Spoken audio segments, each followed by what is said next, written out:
If you are an immigrant living in the USA right now, I need you to stop what you are doing and watch this video to the end, because there is something happening in 2026 that could put your bank account at serious risk, and most people have absolutely no idea it is even coming. I am not here to scare you, I am here to protect you, because what I am about to share could save your money, your banking access, and your financial future in this country. Let's get into it. First, let me answer the big question you came here for. Can a bank in the USA legally close your account just because you are an immigrant? Here is the honest truth. As of right now in 2026, no law in the United States allows a bank to close or deny your account simply because of your immigration status. That is the legal reality. You have rights, and those rights are still standing. But here is where it gets complicated, and this is the part nobody is talking about. The Trump administration recently attempted to push through an executive order that would have required U.S. banks to collect and report the immigration status of every single account holder.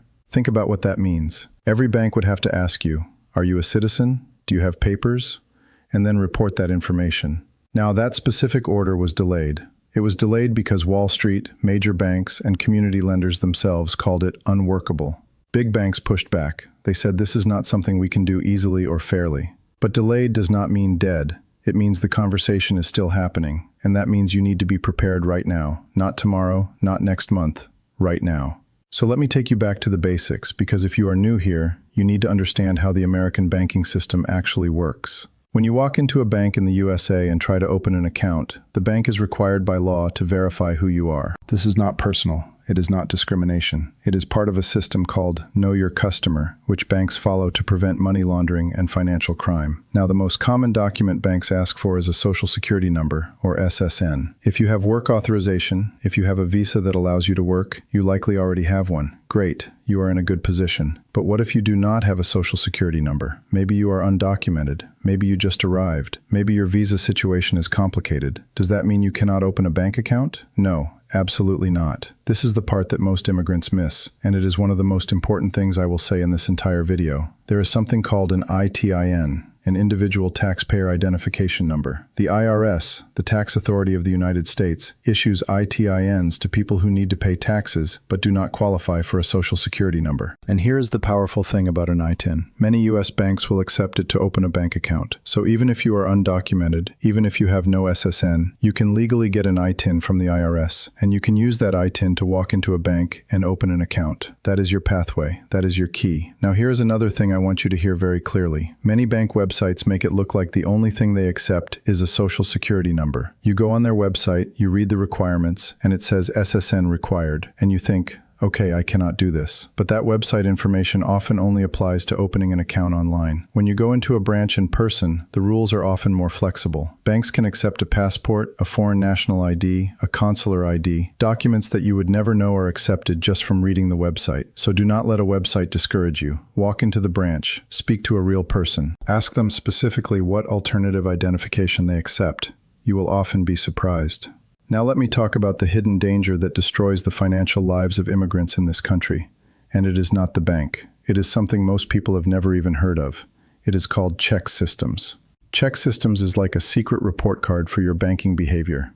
It is not your credit score. I will get to that in a moment. ChexSystems specifically tracks your banking history. Things like overdrafts, unpaid negative balances, and suspicious account activity. Here is what happens. Let's say you spend more money than you have in your bank account. Your balance goes negative. Maybe you forgot a subscription was charging you. Maybe your paycheck was late. It happens. But if you do not fix that negative balance and you just walk away from the account, or if the bank closes it, that information gets reported to ChexSystems. And that ChexSystems report stays on your record for up to 5 years. 5 years. Think about that. Now when you try to open a new bank account anywhere else, that new bank checks ChexSystems first. And if they see a negative report, many banks will simply refuse to open an account for you. You become what people call unbanked, locked out of the normal banking system. This is a massive trap that catches thousands of immigrants every single year, because nobody told them ChexSystems existed. Nobody explained that a small negative balance could follow them for 5 years. So let me give you the simple rule. Never let your account go negative and stay negative. If your balance drops below zero for any reason, fix it immediately. Put money in. Call the bank, handle it fast, because once it gets reported to ChexSystems, cleaning that up is a very long and painful process. Now let me talk about credit scores because this connects directly to your financial survival in America. When you first arrive in the USA, you have no credit history. You are invisible to the financial system, and that invisibility can feel like a wall. No credit history means you cannot get a credit card easily. It means landlords may refuse to rent to you. It means you pay higher deposits for everything: apartments, utilities, phone plans. The system is built around your credit score, and if you have no score, life here becomes harder than it needs to be. Your credit score in the USA is a number, usually between 300 and 850. The higher the better. This number is calculated based on how reliably you pay back borrowed money. It tracks things like whether you pay your bills on time, how much of your available credit you are using, how long you have had credit, and how many times you have applied for new credit recently. The fastest way to start building credit when you have none is to open a secured credit card. A secured credit card works like this. You give the bank a deposit, let's say $200 or $300. That deposit becomes your credit limit. You use the card for small purchases, and then you pay it off completely every single month before the due date. That's it. That one habit, using the card, paying it off in full every month, starts building your credit history. Within 6 to 12 months, you can go from no score at all to a score above 700. And a score above 700 opens a completely different world for you in this country. Another strategy that works is becoming an authorized user on someone else's credit card. If you have a friend or family member in the USA with a good credit history and they trust you, they can add you to their card as an authorized user. Their positive history starts helping your score immediately. You do not even need to use the card.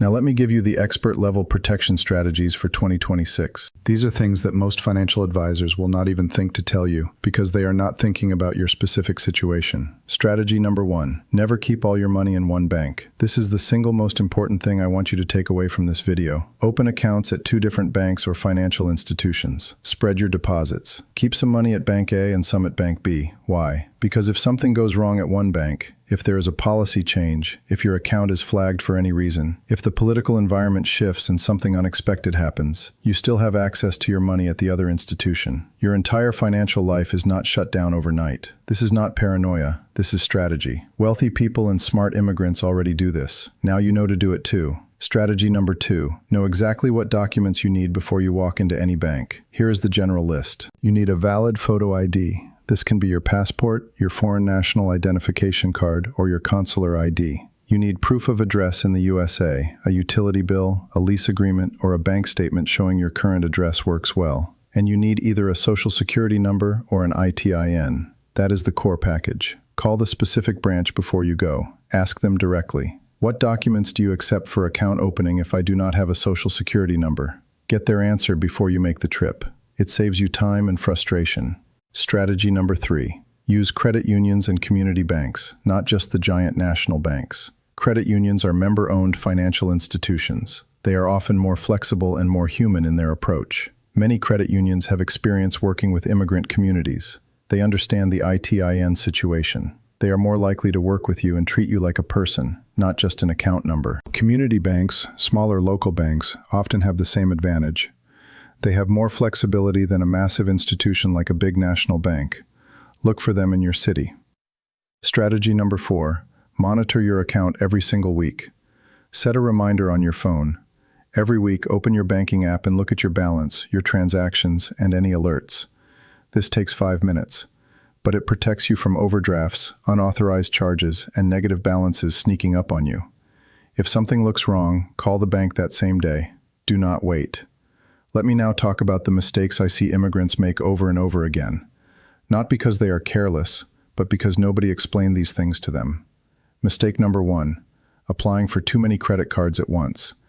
When you are trying to build credit, it feels logical to apply for multiple cards at the same time. More cards, more credit, right? Wrong. Every time you apply for credit, the bank does what is called a hard inquiry on your credit report. Each hard inquiry drops your score slightly. Multiple applications in a short period can make you look financially desperate to lenders, and it actually hurts the score you are trying to build. The solution: apply for one secured credit card. Use it well for 6 months. Then consider your next move. Mistake number 2, not understanding banking fees. Many banks in the USA charge monthly maintenance fees if your balance falls below a certain amount. They charge overdraft fees if you spend more than you have. They charge ATM fees if you use the wrong machine. These fees can eat through your money faster than you realize. Before you open any account, ask the bank, what fees does this account charge? Is there a minimum balance requirement? How do I avoid monthly fees? Get the answers before you commit. Mistake number 3, ignoring mail from your bank. In the USA, banks communicate important information by physical mail and email. Many immigrants, especially those not yet comfortable with English, put the mail aside to read later and then never read it. But that mail might contain a notice that your account is being closed. It might contain a warning about a negative balance. It might contain a request for more documentation. Make it a habit to open every piece of mail from your bank immediately. If it is in English and you are not sure what it says, use a translation app on your phone. Google Translate can read images of text now. Use it. Do not let important bank communication sit unread. Mistake number 4, thinking you cannot build credit without a social security number. You can. With an ITIN, you can apply for credit cards, build credit history, and establish yourself in the financial system. Do not let this stop you. Start with the ITIN, start with a secured card, and start building. Let me bring this all together with a simple picture of what your financial plan should look like in 2026 if you are an immigrant in the USA. Step 1. Get your ITIN from the IRS if you do not have an SSN.